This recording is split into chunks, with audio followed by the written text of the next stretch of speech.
on cloud. Okay. And I'm going to leave now.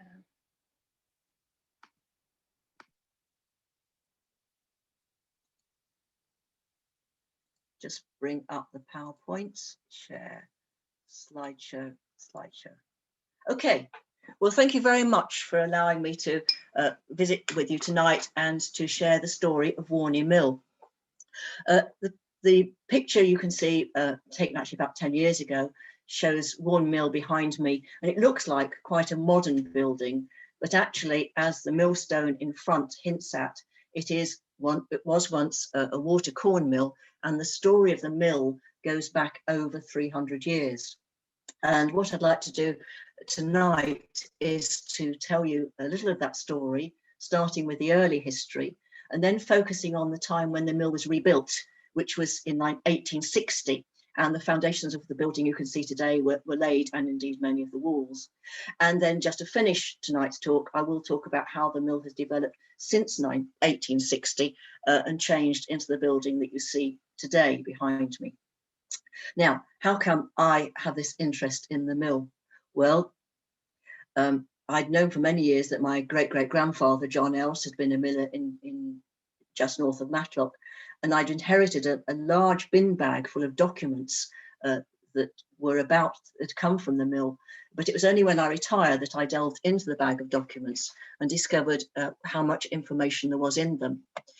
This is just a small sample of the documents that I inherited, and you can see I've got some letters, plans, invoices and receipts, school books even from my great-great-grandfather, some old ambrotype pictures, sales posters, the ledger for the mill from 1858 through to 1869, and most importantly, this time book, the book right in the middle of the screen. And that was the book that really helped me to piece together the detailed story of the mill. And I began researching, as I say, about 8 years ago, and I'm still researching it today.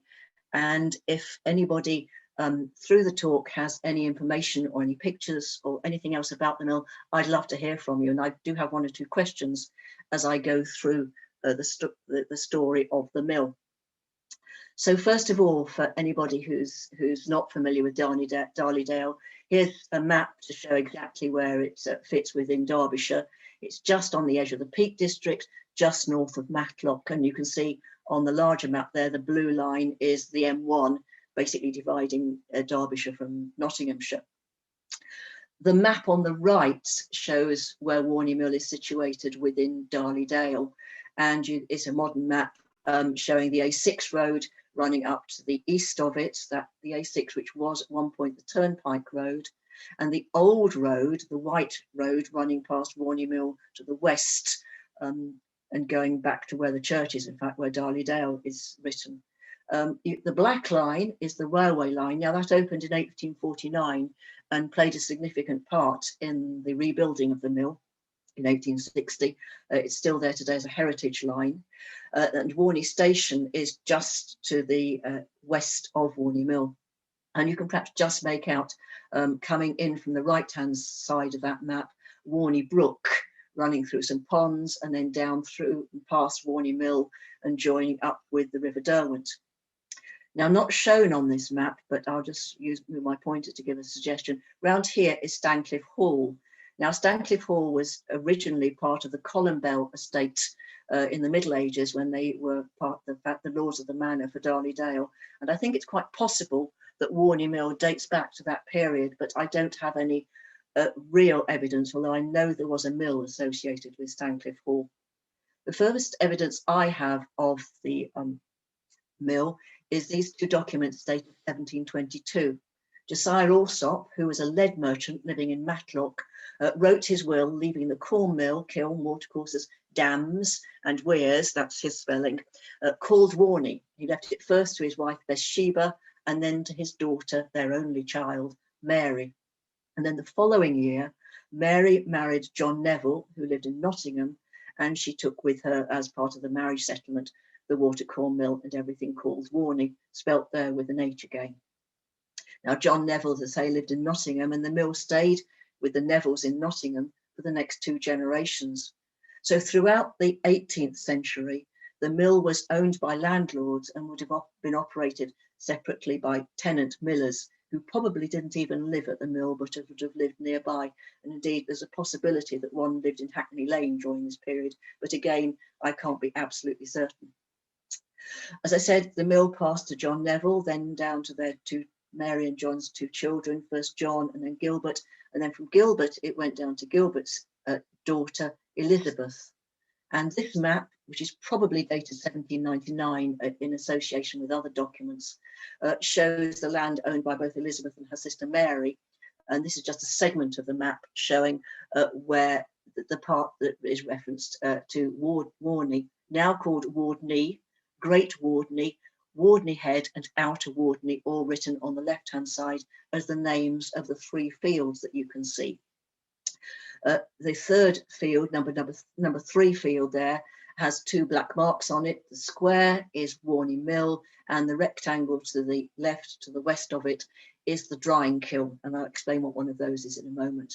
You can see Warney Brook wavering a wavy line just above the mill, and there's nothing built in the large field, number 1, and that's where within the next 5 years the miller's home, Warney House, will be built. Now, this is a period of change here. We know that around this period Elizabeth Neville owned it, but when I next find reference to the mill, which is in 1806 and 1807, it is owned by John Alsop. Now, as you can see from the screen, John Alsop was only 26 when he died, but he was named in the probate records as the miller at Darley. Now, I don't know how the mill passed from Elizabeth Neville, who owned it in the previous slide, to John Alsop, but it would seem very probable through other incidental evidence that it actually reverted back to the Alsops, where Josiah Alsop had in that earlier period owned the mill. This advert has the corn mill and the dwelling house that he's new erected, only 6 years after that previous map, and therefore I think very newly erected. Now, obviously, 1806 he dies and he leaves a young widow, Mrs. Alsop, who leaves the mill and actually goes to live in Matlock. And so once again, we have absentee landlords, and the mill is up for tenancy. And in fact, from 1806 through for the next 50 odd years, the mill is rented. So we have tenant millers again. The mill actually passed down through from John and Mrs. Alsop mentioned there to their son Josiah, and then Josiah in turn, when he dies, it passes on to his son John. Now, what did the mill the buildings in the mill look like at this time? Well, here's the new erected dwelling house, so probably built circa 1803, which was just before John and Lydia, his wife, got married. This photo, I think, probably taken in about 1909. And the quote, the 1825 quote I've used there, comes from adverts when they were seeking tenants again in 1825. And there are some helpful descriptions then of what was available. But it's still being described as a new erected dwelling house, even though by now it's probably about 20 years old. In the same advert in 1825, the house is described as having suitable outbuildings and appurtenances. And I think these buildings, part of the farmyard, were built at the same time in sort of circa 1803. Obviously, this is a modern picture, no longer a farmyard, and quite an interesting door there that looks as though it's been filled in. And I wonder whether the level of the land has risen, and that's why the door was no longer an appropriate height. There is no longer the old mill that's mentioned in 1825, a capital corn mill with 5 pairs of stones and water wheels. So we know the old mill had 2 water wheels. Now, I've put this picture up because there are 2 of these stones that lie on the embankment just to the side of the mill where it is now, the embankment that would have been part of the mill pond. And these 2 stones are about 5 foot long. You can perhaps see them see how the size relative to the parking bays that are just above it. 5 foot long and about 1 foot square, going to 2 by 1 at this end. There are 2 of them, and my speculation is that they may well be part of the old mill, or certainly part, if not the old mill, of the mill dam. They look as though they've been worked, so if anybody is passing and gets a chance to look at them, I'd be interested to hear what they think they might be. Now, I mentioned that there was a drying kiln there on the maps, and here is a picture of a drying kiln. Obviously, Warney's is no longer in existence, but drying kilns were very common with northern mills, much less so down in the south of the country, for two reasons. Firstly, the grain could be arriving out of the fields damp and would need to be dried. And most particularly the oats needed to be dried because that made them easier to shell if they were being turned into animal fodder. Now this kiln is from a mill in Staffordshire, and you can see the actual furnace part of the kiln built out of bricks, as indeed the one was at Warney, because of course the bricks can withstand the heat. The rest of Warney was stone, but not the kiln. You can see the chimney of the kiln going up and fanning out, and that was to ensure that the heat fanned out and spread out to the floor above. And on the floor above will be spread out kiln tiles, and you can see some fragments that are actually on display at Cordwell's Mill, which is open to the public in Roseley, just north of Matlock again. The kiln tiles that you can see with the larger holes, that's the bottom side of the tiles, enabling the heat from the kiln to percolate up through the tiles. And then the largest fragment is got the smaller holes that the grain would not have gone through, and that's the top surface. And there, the bottom picture, you can see the miller moving the grain to dry it. Now, the next time the mill, there's a record of the mill, apart from the tenancy adverts, is the Tithe Map of 1838. And there you can see the mill and the kiln shown with the mill pond and Warney Brook running just to the north of it. And now you can see the house located in the field beyond Warney Brook. You can see the house, and you can perhaps just make out the L shape of the farm, and that is the part that still exists today. The small square building on the far right of that little section no longer exists, neither does the small square building just by the house, but the house and the L shape are still there today. Now, as I said, the Allsops owned the mill. John went from John to John's son Josiah, and then from Josiah to his son, but both of those inheritances were contested in the Court of Chancery, and so in 1847 it was still being contested following the death of Josiah for his son. His son John was going to inherit it, but not till 1849. In 1847, the mill was advertised again for a tenant, and Messrs. Fowler and Sons, that you can see at the bottom there, were operating on behalf of the Court of Chancery. It describes it as a mill, calling it Darley Mill at this time. It does change between Darley and Warney. I've stuck with Warney all the way through my stories. Good supply of water, 2 powerful water wheels again, only 4 pairs of stones. Quite why the 5th pair has disappeared, I don't know. And suitable machinery for a flour and oat mill with a detached kiln. Now, it's at this point that my ancestor, my great-great-grandfather, John Else, comes along. So just to introduce you to him, he was in the ambrotype that I showed you on with all the documents. And this picture, I think, was done in about 1909 when his widow died. I think the rest of the family had the ambrotype redone then. But there's a picture of him. He comes from really a dynasty of millers. His grandfather, also John, was a miller at Lee. Although he didn't own the mills there, he rented them from Brabbers and Hallows. But when he died in 1819, he left over £3,000. So he was clearly making quite a lot of money.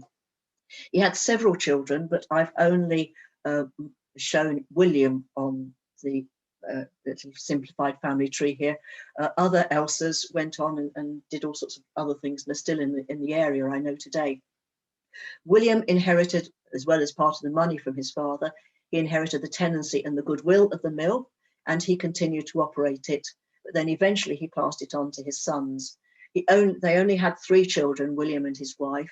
Charles, the eldest, stayed and operated the mill at Lee for the rest of his time as a miller, although eventually he gave up and was just a farmer in Lee. Middle brother William started at Lee, but went on to run a steam mill, which is quite an unusual thing to have in Bullbridge. And then finally, John was the youngest by 15 years. Now, as quite an affluent middle-class family, John was sent away to boarding school. And in 1841, he was at the study at Bonsall. And I believe he was there from at least the age of 10 to 14 from the school books I have, and probably from the age of 8. It seems to have been quite a good education. This is one of the samples from one of his books that I have, a maths book, and it's pretty impressive, I think, the mathematics he's doing there, the age of about 14. Now, in the bag of documents, I inherited this picture print, which was labelled The Study at Bonsall. And so when I did put the book together that I wrote on about John and the mill, I included its picture labelled The Study, but I've since been told that it isn't The Study at Bonsall. And again, if anybody recognises it, I'd love to hear from them, because it's curious that it was in the bag and obviously meant something to the family, and clearly some people did think it was a study. So at the young age of 20, John Else took on the tenancy of Warney Mill, and this is the indenture that he took out between Richard Fowler, still acting on behalf of the Court of Chancery, took out the agreement between them for the dwelling house, the waterwheel mill, and 23 acres. And John was going to pay £140 a year for rent, but he was given an allowance of £42 and 10 shillings to enable him to repair the buildings and the machinery. So clearly the mill was in a poor state of repair. 2 years later, as I said, the Court of Chancery resolved the inheritance issues, and John Alsop, who was living in Birmingham, became the landlord.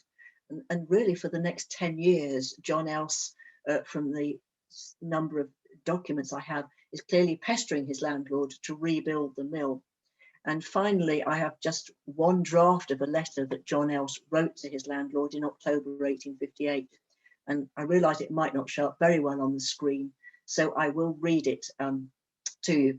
I almost despair of again bringing forward the subject of the building of a new mill or extensive alterations to the present old one, having repeatedly done so without avail.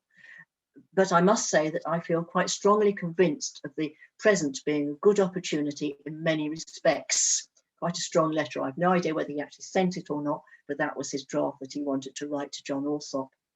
And so John Alsop, living in Birmingham, wrote that he hadn't built the mill before because he didn't have the money. And from previous letters, a lot of the money had been spent on the court case. And earlier in the 50s, in about 1856, he had a mortgage with somebody in Matlock. And when that person died, in fact, John Else wrote and offered to lend him the money instead. So by the mid-1850s, John Alsop was in debt to his tenant, John Else, for over £600. Another letter written in November from John Alsop said, I'm going to build as good a mill as I can for £700. Now, those of us, I've watched Grand Design and things like that, and I know that it's quite rare for the build to come in under budget, and certainly eventually the mill did not come in under budget. John Else, from his jottings, clearly went off to do some research about what the mill should be like, this new mill, and he went to Bakewell Mill and got some dimensions from Bakewell Mill, and also jotted down the waterwheel's horsepower, which he noted was 16 horsepower night and day. And I just wonder, from the look of the Bakewell Mill, whether he was really looking to use Bakewell Mill as the model for Warney Mill, because certainly Warney Mill eventually did look pretty similar. He also went to his brothers at Bullbridge and Lee Mill and measured different features there ready for his mill. And he went to measure the Garner holding at Canada Street Mill. Now, a Garner holding would have been a large box that would have been stored in the top story, often an attic story of the mill, where the grain would be held prior to being worked through the mill. But Canada Street is a mystery. There is a Canada Street in Belper, but there is no evidence of a mill there at any time. And so again, if anybody knows where Canada Street Mill was it really in Belper or somewhere else, I'd be interested to hear. John Alsop, who at this time was a merchant that worked in a bank, but actually later became a landscape artist, although I don't think a very successful one, because I've not been able to find any of his work on the net. But he sent sketches of several ideas that he wanted for the mill, and this is one of what he thought the mill should look like, but with as few windows as possible, because it might weaken the building. I don't think the final building looked very much like this, except for a couple of features which are worth pointing out. The arched windows certainly are there on the final building and are still there today. And the dormer window is quite interesting. I think probably that third story is a sort of correct idea, that the top story would have been a sort of like an attic with some sort of dormer windows. Now, John Else notes that skylights are putting into the mill at one point, and I'm not sure whether he's referring to dormer windows or whether he's referring to what I would understand as skylights, which are those sort of flat windows that you get in line with the roof. I don't think the rest of the building, though, looked like this. The plan, however, that I have, I'm pretty confident was what the mill did look like. John Alsop had sent a plan very similar to this, but this one was actually one that was issued as an insurance application for the mill. And the document shows that John Else was going to pay 250 insurance for the mill. And I doubt the writing comes out very clearly on the screen, so I will just talk through it. On the left is the water wheel. That was to be enclosed within a building to keep it safe from the elements. Then the main square is where the mill machinery would have been. In the top right-hand corner is where the kiln was to be. In the small room just to the left of the kiln is just labelled a room. Now, it could have been that it was an office. I would have thought it would have been quite cosy for an office in the winter, but I don't know. The bottom right-hand corner is quite an interesting feature. It's a loading bay. And right in the very bottom corner, you can see a square, which are going to be some corner columns, which again, you can still see today. And that corner column supports two entrances for the carts, which would have come in and out through those entrances. At the back of the loading bay is a stone bench. And then there are some stairs leading up to a main door. That map just shows a few stairs, but there are more stairs that are evident still today. So I'm not sure exactly whether that's correct. And the door eventually is not in that place. The bottom of the picture shows one of the faces with the windows marked, but no evidence of any other doors on that face of the building. Now, the new mill was going to be built where the old kiln stood, leaving the old mill to operate while the new mill was being built. And John also has specified that this was to be the case, obviously, because he wanted the money to be coming in from the old mill. The mill pond, just an arm to be extended to make sure that the water would be able to feed the new mill. And there are records that the first thing they do is to dismantle the kiln before starting to build the new mill.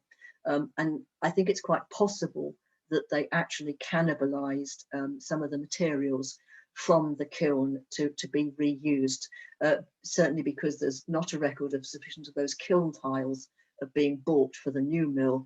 And so it's quite likely, I think, that they took the kiln tiles from the old kiln. On this map, it's just worth mentioning the sluice that's marked there.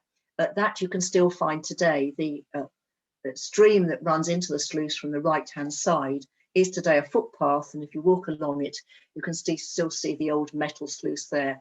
The stream, both the stream that run into and out from the sluice are now dried and are no longer there, but of course Warney Brook is still there. Now, when John Else started to build Warney Mill, he started to keep the time book. Now, I have heard this referred to other books, similar books, as day books or estate books. So they were quite common, but the one John Else kept had a lot more detailed jottings and anecdotes in it than some of the ones that I've seen kept. Again, I realise the entries are not very clear, so I will just talk through it. As I say, it started in March 1859. The very first day of the build is the very first date given in the book. This is taken from slightly later, May the 2nd. This page starts, double page spread, 2 weeks, working 6 days both weeks. Down the left-hand column are the names of all the work people who were working during those 2 weeks, starting with team workers. Now, I think that the phrase team workers are referencing people who actually worked at the mill and were part of the mill team, because quite a few of these people don't work every day, and I suspect the days that they're not working here, they're working in the mill, because at this time in the time book, John Else does not record the milling work that's going on. Later on, once the mill has been built, he stops obviously recording the building works going on and records instead the milling, but at this time it's not recorded. The other possibility is that those people called team workers were working the team of horses, because they are all the carters who are moving the stone work to the mill. The next group are the masons in the column, and then at the bottom are other artisans such as carpenters, whoever was working that week. On the far right-hand side, there's a narrow red columns, and on there, John Else has tallied up the number of days they've worked altogether over the fortnight, and then the last 3 columns are how much they're paid. And then in the columns, he either has a number 1, there's a slight slope, a dash if they don't work at all, or he's filled it with jottings. And I said the jottings are very helpful for giving a very clear picture of how the mill was being built. In between those double pages were note pages, and I think these were just notes or an aid memoir for him, and I suspect he transferred this information onto another document book that I no longer have. But again, very helpful. He, on the left-hand side, for example, on the 17th of August, he notes his expenses going to Derby when he was taking patterns to be made up for the waterwheel. And on the very top line of the right-hand side, August the 18th, he notes that Thomas Twyford put the last stone on the gable called the Robin's Nest. Thomas Twyford, one of the stonemasons, and it's a rather quaint anecdote that he's recorded there. I'd not heard the phrase Robin's Nest, but clearly he knew about that. And there are other jottings on all of the pages, and some of them I will tell you about later. So actual digging of the mill started in April, excuse me, and the wheel pit was dug and constructed using local stone. John Alsop had sent some sketches as to what he thought the wheel pit should look like, and expressed a preference for which he thought was the best. And the photo taken in 2009 shows the wheel pit as it is today, underneath what is now an office in the building, and accessed down through a manhole cover in the office floor. And you can see there clearly that it's built of local stone, and I think that the floor is now obviously supported by more modern structures. Now the stone came, oops, sorry, gone over 2 there. The stone came from local quarries, and there were 4 that John Else names in the time book. The first one is A, you can see right up at the top, I'll just show it with my pointer there. A, that was from Stancliffe Quarry, quite a large, well-known quarry. B, up in Coxhead Wood, didn't exist for very long. C, Nab Quarry, Dakins Quarry. He called it Dakins Quarry, but I'm fairly sure it was Nab Quarry of the ones that the Dakins owned. The Dakins were quite a significant flax mill in Darley at that time. And the 4th quarry was Charles Young's quarry, and most of the stuff that came from stone and that came from Charles Young's quarry was rubble. And there's this rather quaint note again in the time book that John Else was going to send so many gallons of ale, both for the men at Stancliffe Quarry and for the masons and labourers at the mill.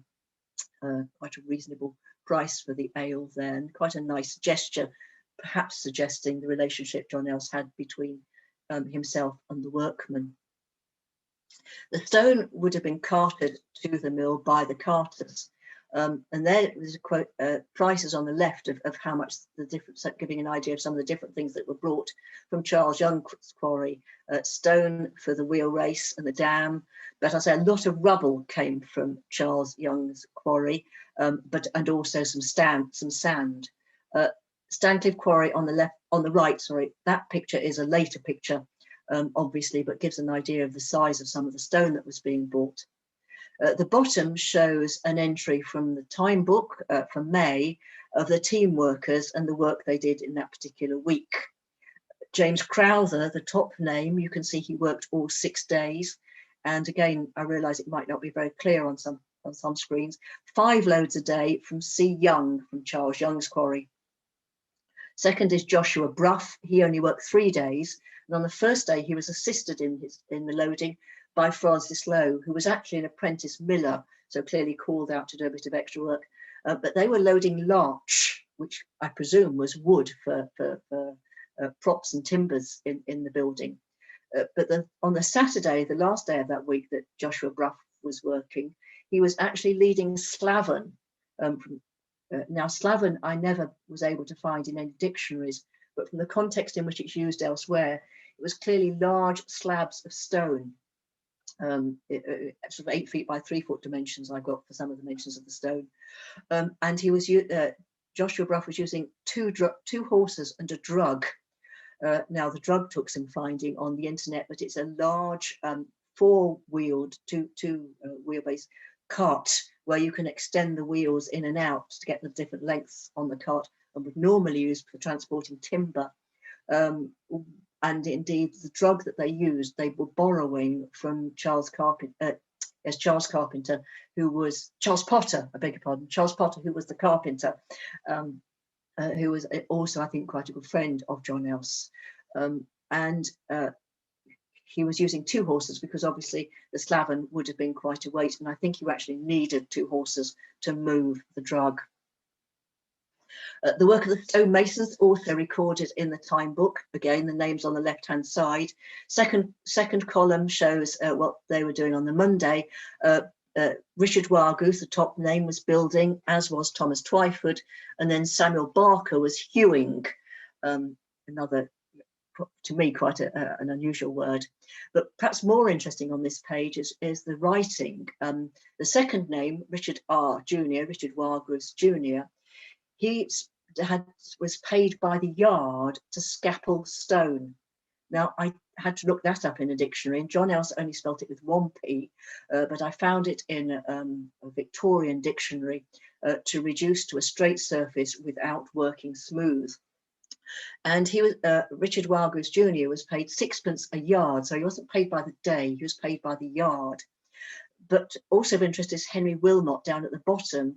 He worked 22 3/4 yards of stone from Stancliffe quarry, and he was paid 7pence a yard. So clearly there was a difference between the work, and that was consistent throughout the book, that the Stancliffe quarry stone was paid for at a different rate. Now, 2 possibilities I've sort of thought through: either that the quality of the finish had to be better, and therefore they were paid more, or perhaps the stone was more difficult to work. I don't know, but the rate was different throughout. Some examples of the work that you can still see today are the stonemasons. Now, James Wayne, the carter, had bought the stones from Stancliffe quarry, archstones and door heads, and it's nice to think that maybe these were the stones he bought and were then put in place by the stonemason. This was the main door into the mill, blocked in today, but still recognisable as such, and would have opened out onto that loading bay. Then the other picture on the right, those are the columns that supported the opening into the loading bay. And although it's perhaps not quite clear from the picture, those columns actually stand about 6 foot 7 foot tall. And Richard Wargoose Senior was paid 3 shillings and 9pence on the 28th of June to make cornerstones. Now, again, whether it's those cornerstones, it seems very likely. So it's rather nice to think that we can actually identify the day when those stones were made. Other people who worked at the mill, I'm not going to read the whole of this slide, obviously, but quite a lot of detail, but just to give you some idea of the number of days, how much they were paid, and how much that was in total. Now, I've had to put just an average because some of it was jottings, it wasn't always clear, but these are sort of numbers that I'm certain of. So over 600 days the labourers worked, and they were paid between 2 shillings and 2 and 6pence a day.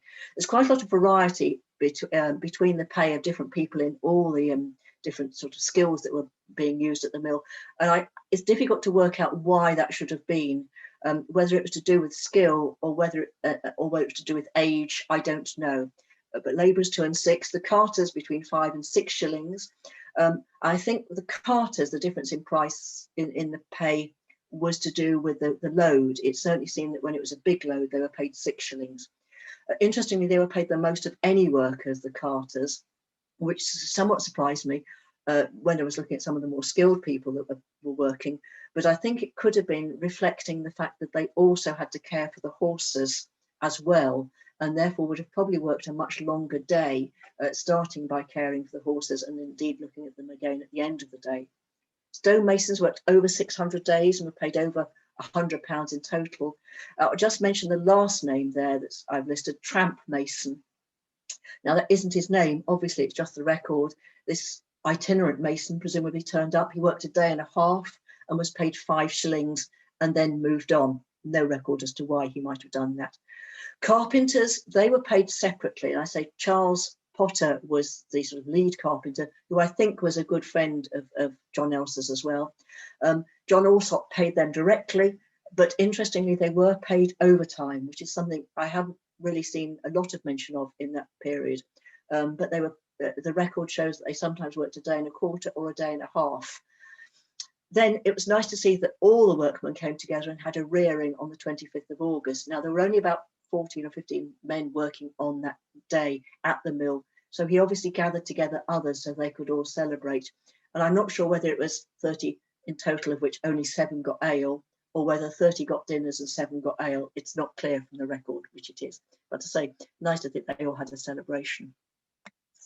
You may remember earlier I showed you that John Alsop was concerned that the windows might weaken the structure. Well, these windows, the arched ones, I'm pretty confident were certainly the openings were put in there from the very beginning. And you can see also the width of the thickness of the walls from the picture on the right. I suspect probably the frames are more recent, but John Alsop provided the windows, the pattern number, he ordered pattern number 32, whatever that was, and they came from Birmingham. So I don't know who made the windows, but John Alsop provided them and they came from Birmingham. The roof was slated, and John Else made a note of the cost of the slates from W. Ward and Sons. I hadn't come across the title Ladies, Countess and Duchess before, but was somewhat interested to note that you couldn't get seconds for Duchess slates, you could only get best for Duchess slates. Then the note in the time book shows that actually it wasn't W. Ward who did the slating, but a Mr. Sellers of Winster who actually came to do the slating, and the record there gives the dimensions over the mill and the kiln. It notes that there were 78 hip tiles were also used, and £53 paid to Mr. Sellers, which I think would have included the cost of materials as well as the labour. Other people who worked at the mill on a more part-time basis, the sawyer, John Blunt, came, and he was paid sometimes by the day and sometimes by the piece, really. So 104 cuts earned him 50 shillings, but making the sawpit, he only got 2 and 6 for. I can't believe he was digging the sawpit as well. I suspect it may just have been putting the planking round the edge to support the walls. William Heathcote, who was the painter and the plumber, and I was interested to note that he bought the paints, 114 pounds of white paint. So he was buying it by the pound and not by a fluid measure. Matthew Wright was the station master at Darley, so he was a very close neighbour of John. He was also a coal merchant, and he provided coals for the smithy. So they were obviously operating a smithy while they were building the mill. And then Thomas Rawson, the lime burner, who was from Matlock, and he provided lime throughout the period of the time book, but I think at this point it was being used to make lime mortar. But John Else made this note on the 22nd of July that he didn't think much of what was being delivered that day. I think later, that when the lime is delivered, it was probably being used as fertiliser. John and Mark Goodall were the bricklayers. So to build the kiln, they didn't use the stonemasons, but they used bricklayers. They were paid 3 shillings. I think the bricks were bought separately, and they came from 2 separate brick manufacturers. So there were clearly different sorts of bricks that were being provided for the kiln. Other companies that provided other goods or items for the mill listed there, and I was quite surprised to see how far away some of these companies were. And it was delivered by railway to Darley Station. But Ambergate, Derby, Birmingham, I'm afraid it's indecipherable exactly the name there. And Pindars of York, who provided quite a few things for the mill, mainly metal things. Chains came from Pindars of York as well. And those are just some of the invoices that I had in the bag of documents. The waterwheel was built by the very suitably named Henry Waterfall, who was a machinist and millwright living in Darley, and he worked over 220 days and was paid over £42. Now, Tony Bonson, who edited the book brilliantly, that I've eventually been able to publish with the story of the mill in it, calculated that the wheel would have produced at least 20 horsepower. We know it was 26 feet wide by 4 foot wide, so it probably looked very similar to the one in the picture, which is in Wales, but it would have been encased within the building, so it would not have been an external mill, it would have been an indoor mill. And there's this, again, rather quaint anecdote that John Else has jotted, that on the 27th of December, Henry Waterfall had finished and he said goodbye, which again, I think indicates the sort of relationship between John Else and the workmen. The inside mill machinery was provided by the millwright Thomas Kirkland of Mansfield. Now, Thomas Kirkland was quite a significant manufacturer, making goods that were shipped abroad, and indeed Stainsby Mill, which is a National Trust mill in the north of Derbyshire. You can still see the waterwheel that he manufactured there with his name on it. The mill machinery looked somewhat like, probably it was like the diagram on the left, again produced by Tony, an amazing diagram there to show, taken from the information given on the estimate that Thomas Kirkland provided that I still have. The right-hand photograph is one of Thomas Kirkland's columns still today inside the mill. We know that it was one of Thomas Kirkland's because of the rather strange fixture on the middle of the column. Now that fixture would have held a mechanic's machinery that would have helped the miller to adjust the gaps between the millstones as they needed to be adjusted during a day's work. And there was a sort of fitment there which would have helped towards the operation of that. And the columns are shown in the diagram, I think as L in the diagram. Now, I'm not going to talk a lot about the working of the milling work. That's for another talk entirely. I'm just focusing today on the building itself, but just to mention a few things about the stones. They were first in operation in April 1860, literally just 1 year and a month after the building started. And the stones came from quite a way away. The Cullen stone came all the way from Germany and would actually have been used in the old mill as well as the new mill. So again, this cannibalizing of material from one mill to the other. And we know that because the Cullen stone was likely to have been used for grinding maize, which John Else was actually bringing up from Waterloo in London. And he was selling it as Indian corn flour, and he sold that from the old mill as well as the new mill. The peak stone was obviously local, and those two stones, the Cullen stone and the peak stone, you can now see in the entrance, the southern entrance off the old road into the mill. And in fact, the Cullen stone is the one that I was standing by in that first photograph that I showed you. The French stone you can still actually see in the building. It's blocking in the lay-by that was the loading bay that the carts came in, and then at some point when it was filled in, that French stone was used to fill it in. It came from the Paris Basin and would have come in those parts. It's not broken, that stone. That was how it would have been made up, stuck together with plaster of Paris. The comment of the John Else, it's his underlining, the old mill broke down, never to work again. You get this sense of relief that finally the new mill has been built and has got going. Now, all the time the mill was being built, John Else was in negotiation with John Alsop, the owner, to buy the mill. John Alsop's running out of money. He wants to, I think, set out on himself. I think this is when he starts to be a landscape artist. And so he's borrowing money from John Else, further money to build the mill. And so John Else says, I'll buy the mill off you. And so there's some negotiation about the price. And eventually he writes to say, I accept your offer of 4,200. And as you can see, as I predicted, the mill came in quite a lot more than was originally expected. The bottom line on the copy we have here, £1,700 for the mill. John Else bought about 23 acres of land as well from John Alsop.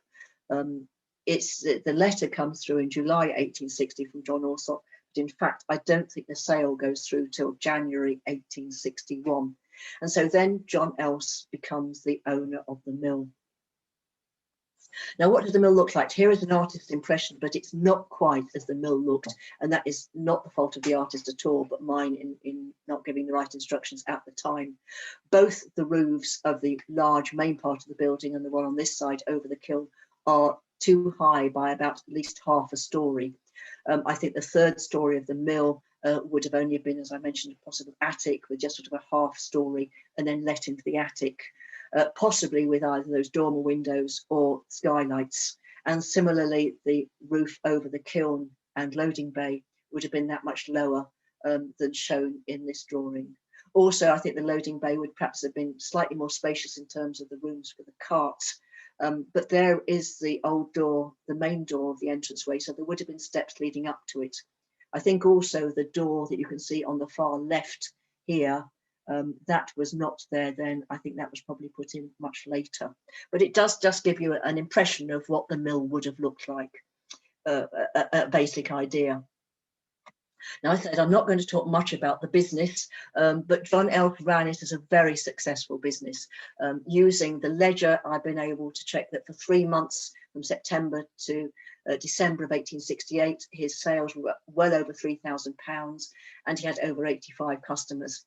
The map shows the locations where his customers were, mainly north of Matlock, because of course his brothers were operating mills south of Matlock, but going right out as far as Buxton. And when you think they were delivering by horse and cart, that was a good day's journey to get to Buxton with the flour. His most, he had the largest number of customers were grocers, about 32 grocers altogether. But he also provided to local inns, sorry, excuse me, including the Peacock at Roseley, which at this time was a coaching inn, and bought bran from him, probably for the horses, if it was a coaching inn. And then the gentleman on the right is Sir Joseph Whitworth, who was living at that time at Stancliffe Hall and was therefore a very close neighbour. And he was buying grain for his game birds. But he also had other connections with John Nelson. I'm sure they would have known each other. So Joseph Whitworth, of course, famous for standardising the measures of threads on screws, and also I think was the inventor of a sharpshooter. Now, sadly, John Nelson died very young, at the age of 42, leaving a widow and 5 young children. And he put his estate to, was then managed by trustees, because his will said that his wife was to get the rent from the mill during her lifetime. And so they couldn't sell it while she was still alive. She moved off to live in Matlock with her children. The eldest, William, was still only 14. And so the running of the mill was taken over by others in the family. Initially, a nephew of John Elsa's, Charles Else, came. He was at that time working with his uncle at Bull Bridge. He was a son of Charles, John Elsa's oldest brother. But he came and ran the mill for 8 years and was assisted, in fact, by his brother George. And that was run until William, John Elsa's eldest, became of age. And then he took on the running of the mill. But sadly, within 10 years, it went bankrupt. Now, this was fairly common at that time for rural mills. There were big changes going on as the Industrial Revolution moved on. There was a lot of grain being imported mainly from the prairies of the States and Canada, and the grain was being processed by larger, increasing numbers of factories built at the ports. And so many rural mills at this time went under. But in fact, the mill was taken over in 1888 by Elizabeth, who was John Elsa's eldest daughter, so sister to William Else, and her husband, James Walton. And they continued to run the mill relatively successfully for the next 60 odd years. So whether William, by going bankrupt, had not run the mill well, or whether it was just a period of time, I don't really know. But the Waltons took over the mill in 1888 and ran it as tenants to the estate until 1909, when John Elsa's widow died. And then the estate had to be sold. It was sold in 5 lots, including other land that John Else owned in Matlock and elsewhere. And Warney House Mill and 11 acres were sold to the Walton family, who of course were already in occupation of that.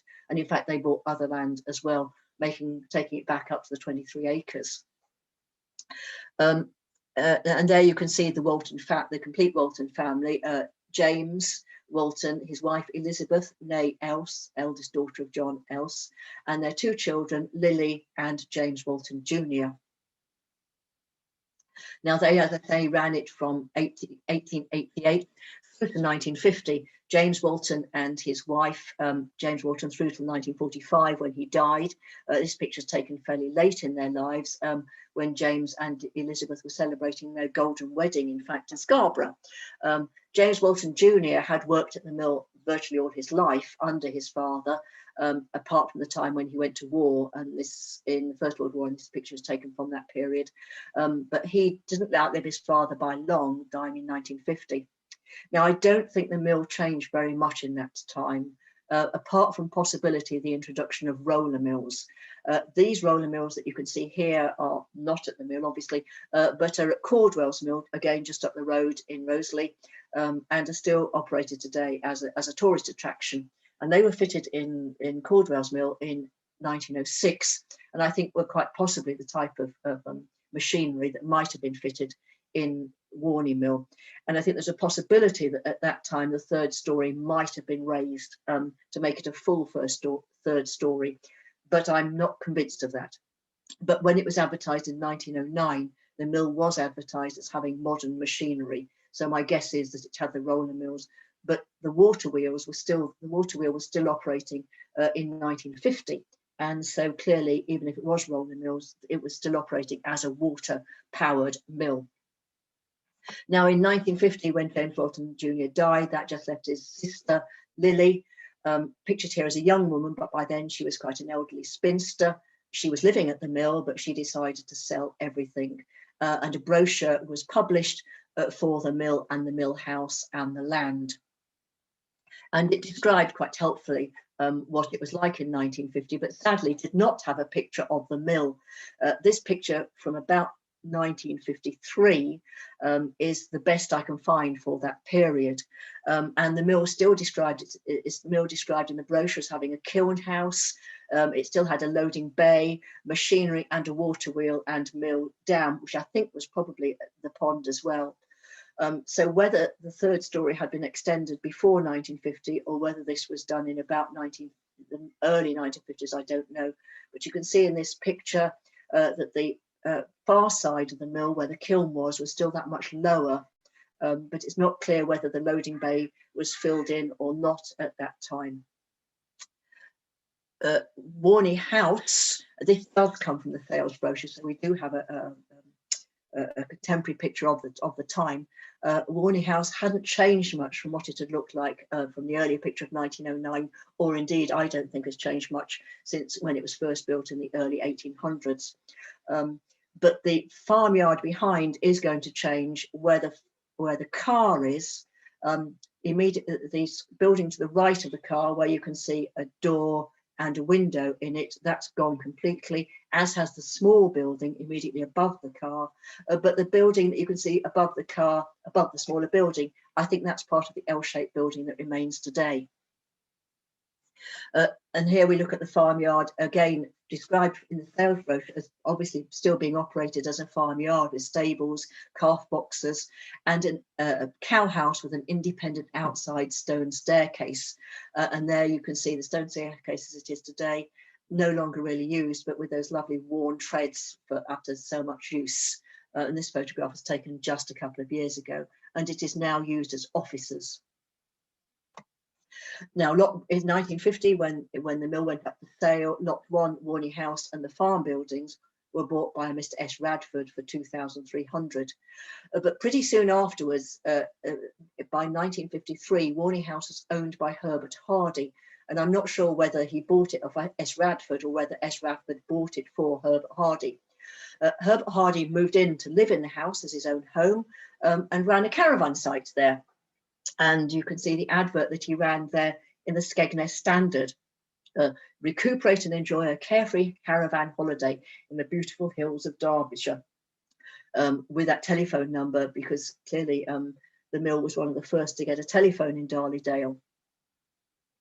The mill itself was bought by S&E Johnson, who at this point were working in the mills that had previously been owned by Dakins, where the quarry was, and they were basically animal fodder millers. and they bought the mill to extend their business. The photos are from about 1956. You can see the main building, but you can now see that the kiln part of the building has also been raised. The two pictures are of a similar time, because the bit above the kiln on the right hand side is light in both one before it got badly stained by the smoke of the steam trains. There are several pictures we found of, where you can see the mill in the background from the steam trains, but most of them it's covered totally by smoke. This is one of the few where it's not quite so badly covered, but again, not the best of photos, but just to give an idea of the progression as the mill gradually changes into what it's looking like today. This is a picture from about 1960, and you can there see quite clearly the old mill and the stone work on the old mill. If I just use my cursor to show you, you can see the stone marked with the smoke from the trains, and again here the lower wall of the kiln with those two windows, which I think we'll put in later. And you can even see the loading bay. There's the column stone supporting the loading bay, the truss going across, and a window there, and you can perhaps just make out that French stone that was infilled to fill up the loading bay. And on the left here you can see the old mill. Now I know the waterwheel was still there in 1950, but I think it went pretty soon afterwards.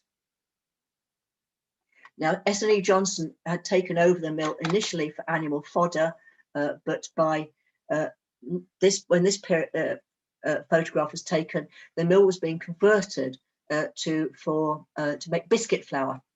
And the next thing that S&E Johnson did was to build a tower, and indeed add this little junction here across between the old mill. You can see the roof there showing the junction across, and the square tower that they had built. And inside the tower is a little plaque saying that it was built in 1963. And I say from this period onwards, it was going to be run for biscuit flour. And the next thing that S&E Johnson did was to build some silos, and there was planning permission for them to build the silos. And this picture, I think, taken in about certainly after 1963, but in the next 10 years, the car gives some idea of the age, but not completely. And again, you can see where the mill was extended, and then the tower, and then the junction between the tower and the silos. But by the early 70s, certainly by 1973, S&E Johnson's stopped business at the mill and sold the mill. Clearly, and indeed they finished a business altogether now because competition was too great from other larger companies. The mill was initially bought very briefly by a Canadian called George Clark, who planned to turn the mill and the building into a hotel and restaurant called the Maple Leaf. Now that was a very brief time, and this I was told even when I was quite a young child, that he disappeared overnight, having threatened to burn the mill down for insurance. What the true story is, I do not know. That was just an anecdote that I heard as a child. Certainly he disappeared overnight, and the mill was then bought by Herbert Hardy, who had already, of course, owned Warney House and the farm buildings. And he pretty quickly demolished the silos, which is what the picture shows here, because he was going to use the mill as part of what was becoming now a significant business with him, which was, of course, the DFS furniture sales. And you can see the furniture van behind the building there as the silos are being demolished. And indeed, Herbert Hardy continued to run it here, run the DFS, and the DFS continues to be run out of the mill and associated buildings. Now, today, what does it look like? Well, there's Warney House as it looks today. Still not that much change from what it was, but with that small extension on the back, which has been added obviously in the last 50 odd years, and is now used as a residential training centre for the DFS and other companies to use. The bedrooms still used today as bedrooms as part of that residential centre. And you can see behind it the farm buildings, and there is the farmyard as it is today, with that L-shaped building still there, now used as quite large offices for the DFS. Now those two pictures make it look as though it's in the countryside, but actually as one sort of steps back, you can now see how it is as part of the larger DFS retail park, and I'm very grateful for the DFS for giving me access to the mill and indeed a sight into Warney House on my visits to the mill, because this photograph was taken from the top of the tower, and I was able to climb to the very top of the tower and stand on the tower to photograph the buildings that you can see there. The mill itself today looks like this. The silos have obviously gone. You can still see that line of marks where the top story was added. You can still see the tower, the cornerstones where the loading bay was. You can see the old stone steps that led up into the door, the main door of the building, and you can perhaps just make out also the French stone that fills in the loading bay there. Behind this tree there is a door now that lets into the main building, and above it is a little plaque which commemorates that John Else built the mill in 1860, and there is a plaque that is above the mill as it is today. Now, that's the story that I've given you, which is just a part of a far longer story about John Else and the mill in general. The book that I've written, I'm very happy to sell to anybody. I'm donating £10 from every sale to Matlock Hospital League of Friends.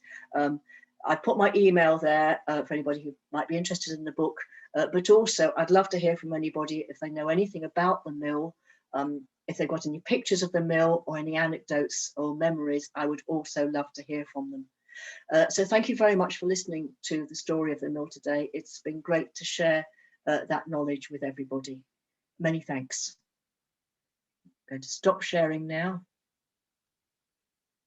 and leave the meeting.